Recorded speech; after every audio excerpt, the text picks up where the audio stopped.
Si Charles III et le prince de Galles semblent être plus unis que jamais, il semblerait que ça n'ait pas toujours été le cas.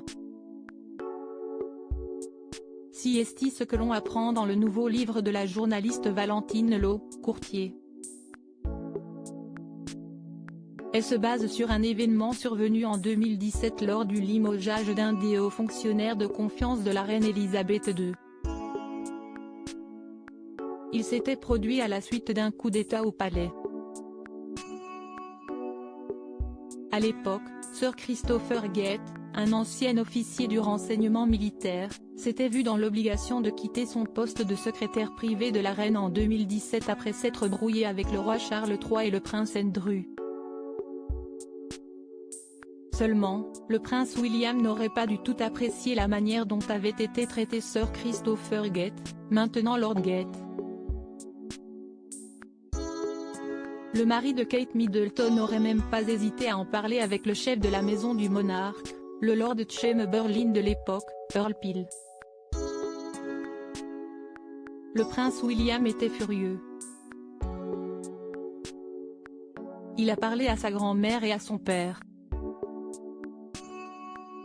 Il a estimé que Christopher avait travaillé pour moderniser l'institution et la rapprocher. Il était préoccupé par la façon dont elle avait été manipulée, et comment Christopher avait été traité, peut-on ainsi lire dans le livre.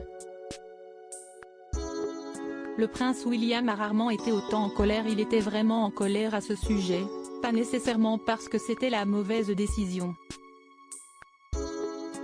Il pensait juste que c'était traité très méchamment pour un homme qui était un pilier de l'institution de la monarchie, mais qui avait également joué un rôle incroyablement important lorsque la coalition gouvernement avait été formée, est encore écrit. Selon ce qu'il y a décrit dans l'ouvrage, le prince William estimait que ce n'était pas une bonne décision de limoger Sir Christopher Gate.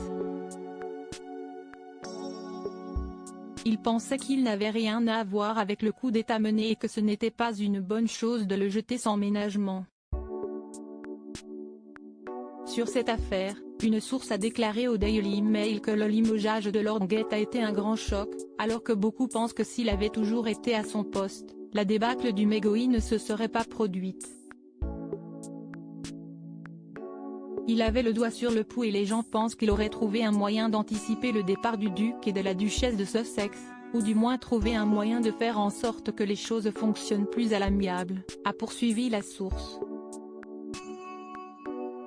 Sans doute que le prince William avait conscience de l'impact important de Sir Christopher Gate et c'est pour cette raison qu'il n'a pas digéré sa mise en retrait. Aujourd'hui, les tensions semblent être apaisées entre le père et le fils. Le nouveau prince de Galles est un soutien du nouveau roi d'Angleterre. Il se prépare à son tour à monter sur le trône.